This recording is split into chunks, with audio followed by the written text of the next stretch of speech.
And welcome back to Red Bull Orlando, day number 3, and it's time for the final quarterfinal of the day. Rhett versus Parting. I'm Day 9. And I am DJ Wheat, and that means that we've got 3 Protoss already in the semifinal in the upper part of the bracket. As we just saw, it's going to be JYP going up versus Sase, and now we have Naniwa going up against the winner of this matchup, Protoss Parting from StarTale, and the Zerg Rhett from Team Liquid. And you can even see Rhett adjusting his mouse drivers on the screen right now. He just got set up in the booth, and his opponent, Parting, has been beasting this practice event up all tournament long. In practice matches, thrashing nearly everyone. The one person he seemed to struggle against, though, was Liquid Rhett. Yeah. In fact, Parting, well, did they play 2 games or Ultimate 3? I know that they at least had 1-1. Yeah, they did play those 2 games that were streamed, where Rhett managed to take a very nice clean win with Mutiling, but it was in their off-camera practice match where they still looked pretty even. And there's Parting from Team StarTale, making the trip all the way out from Korea. Now, Parting has been doing incredibly unique builds. It's those build orders that has made him the talk of the Korean pro scene. And he's a handsome fellow, too. He is dashing. He is. He left you nearly speechless there, Wheat. No, I mean, Parting is he's like the type of success story, especially in esports, that I really like to hear. You know, good kid, really finds some solid success, gets a fan base, the opportunity to travel outside of Korea, compete in these cool competitions, the training LAN here at the Red Bull LAN, and then ultimately going on to then be in the competition next week. So I just think it's great. And there it is. Give some noise over there to the Halo guys, also training it up. And they have been loud all weekend long. They get into their game. I love the fact that they have as much passion as I know all you guys do as well. So big shouts to them. You know, I think that's an important point that you bring up, that as wonderful it is to have your favorite players do well and continue to do well over time, what keeps the competitive scene healthy is when a new player comes out of nowhere and manages to rise to the top that quickly. It's so difficult to catch up when there's a game as difficult as StarCraft 2, where you have to have the experience with your hand movement, the focus under pressure, and after all that, you have to be very smart in terms of analysis and not have that dedication to keep going. Parting is really a testament to the fact that there is still plenty of room for unique approaches. Right, and honestly, the most healthy thing for any community is the introduction and the fostering of new players all the time. You know, we've seen it over the course of many, many years, where when the new players stop coming in and when the new talent sort of stops developing, that's sometimes when the game starts to take a lull, when the community starts to take a lull. We have seen nothing of the sort in StarCraft 2. In fact, it's just gone up with no end in sight as we see new players pop on the scene. And even every single one of our focus players said, Hasuab specifically, that, you know, the talent pool out there is just so crazy right now, and it's just getting bigger. And of course, if you wanted to come in and watch some of the action, we are right now in that southern match. Assuming that this is a map of the tournament, in the south by southwest position, we see Parting going up against Rhett in a best of 3, and that winner will go on to face Naniwa, where there are 3 other Protosses in the semifinals. And note that if you live in the Orlando area, you should definitely come out to Full Sail University, where we're playing right now. And we even got the chance to tour Full Sail University, and it is an astounding campus. Holy cow. I mean, whether you are into production, game design, they've got mocap going on here. That studio's so cool. All the films. When we were just outside of the Full Sail Live venue, and I was actually looking at all the movie posters where they credit graduates here from Full Sail and some of the movies they've worked on, including I saw Inception and the Facebook movie, which now I'm totally forgetting the name of. The Social Network. Thank you very much. Hello. They should have called it Facebook movie. Let's be honest. Facebook the movie. Facebook, no, I don't know that I would have said that. I would have remembered it a lot better. Yeah, and it's just phenomenal. Met a few of the students here. Every single one of them talks incredibly highly about Full Sail University. I'm just jealous that I didn't go here. Yeah, if I ever reapply to school because for some reason my career tanks, let's say something critical like my mouth falls off, and I can only do creative production. Degree number 3 coming on up. Third time's the charm. Third time. All right. It looks like we got Liquid Rhett and StarTale Parting now in the channel. It's time for a little bit of ZVP. You ready, folks? I'm definitely ready. You ready? Well, let's go ahead and get started. The map is once again going to be on Antigua Shipyard. The good luck, the have fun, and the good games have been spoken via text. So I'm really curious if Rhett has gotten the chance to really work out some of the kinks and flaws in that style. I mean, we saw him beautifully arrive at the Broodlord Infestor army in his practice matches, but he ended up being a little over-aggressive. He says that generally when he gets those Broodlords, he's already won, so he just goes for it. But in these matches, you have to have patience when you're up against a player of Parting's caliber. And, of course, Rhett is a guy who, you know, first and foremost, one of his fundamental and strongest, I guess, traits, you could say, is the fact that he has an amazing macro that has been carried over from Brood War, where even in the early days where Rhett did not play the beta, when he came onto the scene, he even said himself that, you know, in some cases I really feel like I'm behind the game a little bit. Like, I didn't put and grind in all those games during the beta, even though there were a lot of changes throughout there. You know, you just could see then in his initial games, I believe MLG was like one of his debut tournaments, the fact that he just had such a raw mechanic advantage over so many players, and that alone allowed him to win so many games. And what's so cool is he's followed that up by saying that he watches about 2 or 3 hours of StarCraft a day, at least, just to catch up on trends, to see exactly what everyone is doing, rather than focusing so much on refining his build, making sure it's perfect. Why refine and perfect a build when it might be obsolete the next day? Rhett just trying to focus as much as possible on the metagame at this point in time. And it looks like, is he going to be going for a 15 pool? That almost certainly is going to be his style. There it is, trapping that probe in the back, at least temporarily, as it's going to try to get out there, make sure that it does its diligent block of the hatch. Meanwhile, the pylon is down at the front for Parting, and he'll likely just throw down his Nexus first. It looks like Parting is going for 15 Nexus. 15 Nexus, 15 Forge, very common on these big distance maps. But if you try to do that on a map like Shattered Temple, you will be immediately killed by even the 15 pool Zerglings. So it looks like Rhett not going to worry too much about any sort of blocks. Just going to go ahead and instantly throw down that hatch. Forge plopping down on 15. Ah, great decoy there by Rhett, actually. He brought his drone to the third, and the probe chased it, going, oh my gosh, I've got to get over there and I've got to stop him. But then what he did is he pulled it back and sent another drone to his natural so that he could actually secure that one. And, you know, I feel like, and you tell me what you think about this, but generally I think Zerg players are always going to be more comfortable if they get the natural before the third because of the connection of creep, which must happen. Oh, yeah. I mean, getting those 2 bases adjoined in creep is really one of the critical ways to defend against an air pressure. You can have your main and natural join together with creep, have the queens bounce back and forth, and then suddenly you don't really need nearly as many spore crawlers to defend all those various locations. I also like the Zergling from Parting, just teasing the idea of a cannon rush.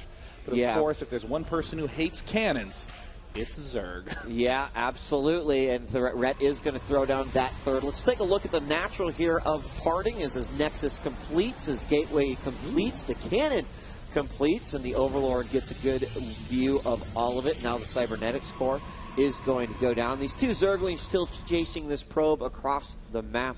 Only to be introduced to what he's got here at the front. So, you know, you mentioned about that Stargate opening, and on this particular map, you know, that is quite a good distance to have to spread that creep from the natural to that third because of such this large surface area inside the natural that leads down to the ramp. So I'm really curious to see exactly what Parting has in mind here. I mean, we've seen, again, a great assortment out of Parting in you know, all the competitions and all the games that we've seen him play. And Overlord is now getting in position here for Rhett, knowing that that scout is going to be so crucial here in this matchup. And it looks like Stargate has to be the choice he's positioning right there. Yep, there it is. Full minute till that finishes up. And Rhett, one of the things I love about his play is that, you know, in terms of syncing up your queens, it's always so easy if your injects are lined up. Inject, inject, inject, and then forget for 40 seconds, and then come back and do that again and again and again. But Rhett has these hatcheries operating independently, but still, look at that, right when it hits 25 energy, injects, and no doubt this hatchery, the instant this queen hits 25 energy, will inject again. That's really difficult to do, but gives him the extra 4, 5, 6 drones he needs to get so many more units. Let's just watch this 25 energy.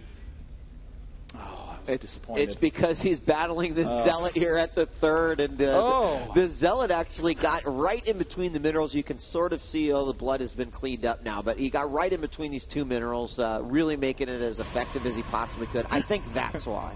Yeah, we really got to work on my commentating focus. I'm like, all right, let's wait till this number hits 25 and see if he does something.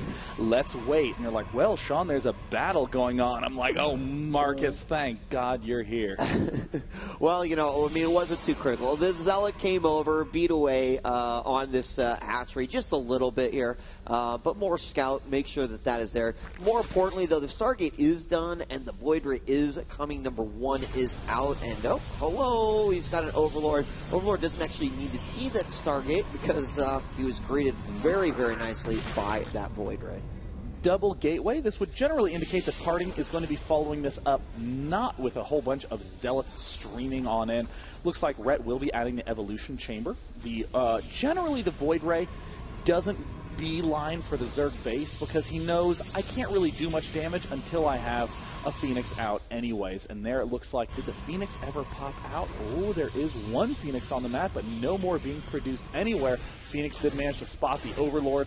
We do see that layer tech is almost up. Are there any roaches in sight? Because it looks like Parting has a big 7-gate push to follow it up. Yeah, it's going to be a nice follow-up, too. I mean, even with that Phoenix, love the whole concept of, like you said, you don't have to rush over there, especially if you've already revealed yourself. So why not check for that Overlord that you know is probably in between the natural and the third? And here we go. The Void Ray does move over. The Phoenix not quite here yet, so he will be forced to move off, only losing that shield damage. Now we've got the Phoenix coming in, not necessarily to do any damage or lift anything up since he's just by himself, but to get a great little scout. Here now he meets back up with that Void Ray, knowing that there's just the single queen here.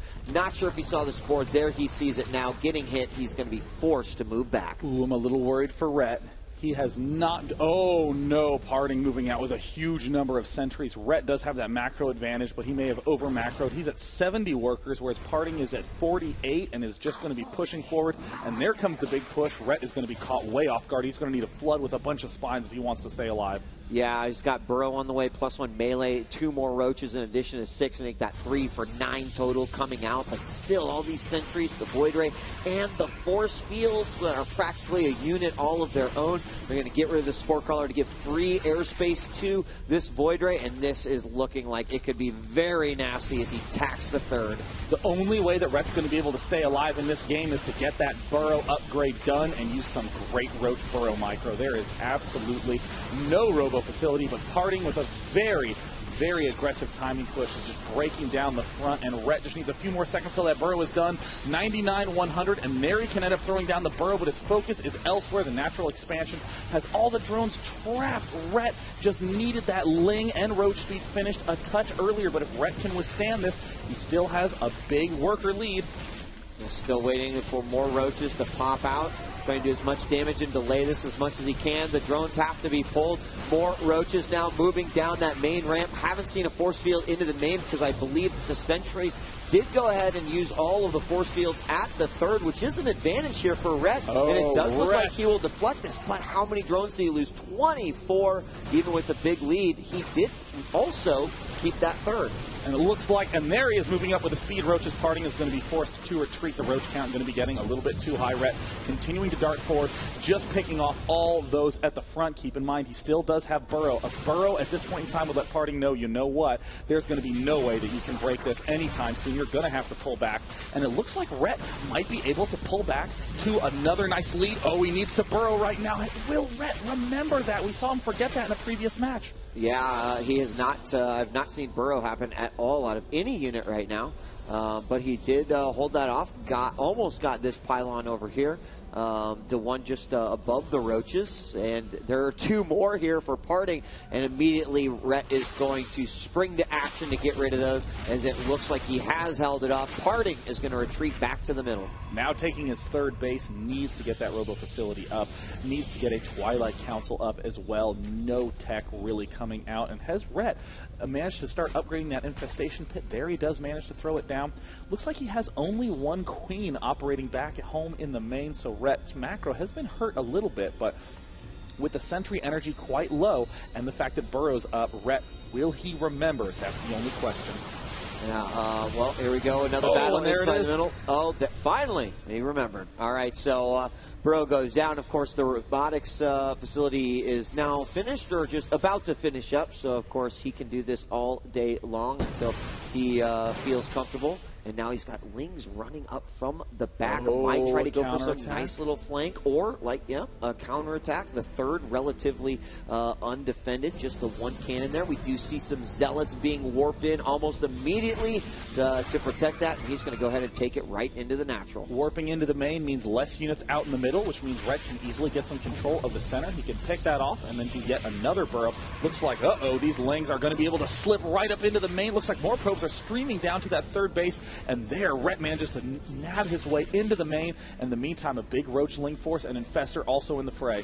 Oh, yeah, he's going to move forward, too. I mean, he's almost forced his entire army into his base, but now he is going to move forward. The force field's going down almost immediately. He's going to burrow the Roaches in the front. He is going to burrow everything, but the Observer is out. Rhett quickly realizes and gets out of there. He does have at least one fungal on that Infestor, but he has got 6 more on the way. Now, at this point in time, a question in my eyes is, does Rhett want to return back to his usual style of just massing a lot of Roaches, massing a lot of Infestors, and trying to do a big shove for a win? Or does he want to try to revert back to the style that he's been trying to practice? At this point in time, there's really not much unit variety for Parting. He doesn't have Blink. He has some upgrades. But this Immortal popping out is going to cause a little bit of trouble. Once it gets to 2 or 3, that's when essentially Parting is defended. So Rhett looks like he may want to just go for a bust up here. He does have those tunneling claws, a nice set of fungals. Wow, 7 Infestors could be what it takes, but he's going to have to hit a very narrow timing window. Now he's going to work on these back rocks, and you know what? Having the tunneling claws in here means that he can, if he takes out the cannon, do a ton of damage. Don't forget, is the Observer still there? Actually, I do not see the Observer. He's coming back over because he knows the threat that can happen. He sees from the Roaches that he does have tunneling claws. And look at this. Here comes the rest of the force. And actually, the Observer does not see this at all. He's focusing on these Roaches over here. Could have a nice little sandwich. And there it is. The sandwich is coming up. We see Roaches at the top side. We see it looks like, he needs to start getting those fungals down. Needs to pull all of those back. He starts lobbing out a bunch of infested Terrans. We'll be able to pick off a lot at the front. It looks like Parting with some incredible defense, target firing down all those Infestors. Now the Roach is doing a lot of damage at the front. There's the Rhett needs to unburrow. He has a lot more units rallying to the front lines, but needs to involve them in the attack. The Infestors are doing incredible amounts of damage. How much Sentry energy does Parting have left? He's starting to run really, really low, and there it is. It looks like he has officially run out of Sentry energy. If Rhett can continue to rally and continue to macro well, he may very well break this expansion. And the Immortal from the backside, target fires. There's a burrow, but Rhett can easily pull back and pick off that one lone Immortal. And as he continues to crunch through here, Parting is looking very thin on the defense. Yes, he is. Only a few Stalkers remaining. More and more Roaches coming in to join in this battle. He's still got this one Immortal in the back that's doing quite a bit of damage, and the 2 cannons as well. We may have the Roaches again move in to remove that Immortal from the field, and he does. Regardless, this third may end up relatively undefended here if he cleans up these Stalkers. You still have the 2 cannons. One of them finally going to go down. More Roaches still coming in. We've also got a couple God, it is so close. Marcus, it looks like he does manage to kill off the cannon, but this Immortal should be able to stay alive. And Parting with the incredibly thin defense, and Rhett has to decide where he wants to make that push. It looks like, the Immortal is a little bit vulnerable. Can he get another good hit? But no, it looks like Parting is barely going to be able to get the defense up that he needs. And now Rhett trying to scramble to build some Lings to get something up. With this rally go motion, Rhett is running into a lot of trouble. Yeah, he has gotten rid of all of the Immortals, but another one comes in. And everything at the front has been taken out, which means it's just these rallied unit. A few Lings trickling in here as well. And Parting just doing a remarkable job holding this off. And there's the good game. Wow. Parting manages to pull a nice win. Kind of an odd back and forth game that we saw there, where it was the big 6-gate push where Rhett looked in a bad position, pulled it back together, and then Parting looked like he was going to be ending up as the loser when Rhett did that counter push, but it really goes to show you that at this level, it's these little tiny edges that end up pulling you ahead. Yeah, Parting also getting those additional 2 cannons up there at the third ended up helping him out immensely. Like, Rhett had the right idea to get rid of that so he could use his burrow effectively in that position and also sort of abuse the infestors as well. But at the end of the day, Parting just a very solid, great control, kept those immortals coming as well. I think it might have been a little bit of a mistake to keep the one immortal that was almost dead in the back, like alive for as long as he did. But, you know, some of those decisions you have to make on the fly, and, you know, can sometimes be the wrong ones. I mean, it's kind of like what you talk about, the what-if game. Sure. What if those Immortals didn't pick off those 2 or 3 Infestors? That was another maybe 10 infested Terrans that could have been lobbed out. That's a pretty considerable amount of damage output once you have the opponent pinned. At the same time, though, you really never want to be in a situation where the win is that close. Sure. Consistently getting into that close of a win situation really means something went wrong at the start. And in my eyes, that something was the delayed Ling speed and the delayed roach speed upgrade. And I think that happens when you're developing a new strategy. Your brain is so focused your brain is so focused on the mid and late game that you've been training that you forget that you can still lose in the early game in a tournament situation. Yeah, and I mean, it did pop at a key time, and I think, like, at least he was able to defend his third, because if Rhett would have lost that, then he would have been in a horrible position. But Parting just splitting himself up a little bit. The defense was there. Also, he used almost every single force field that he had at that third, which meant that he couldn't maximize the damage at the natural. But either way, it allowed Rhett to stay alive, but still Parting held on very nice.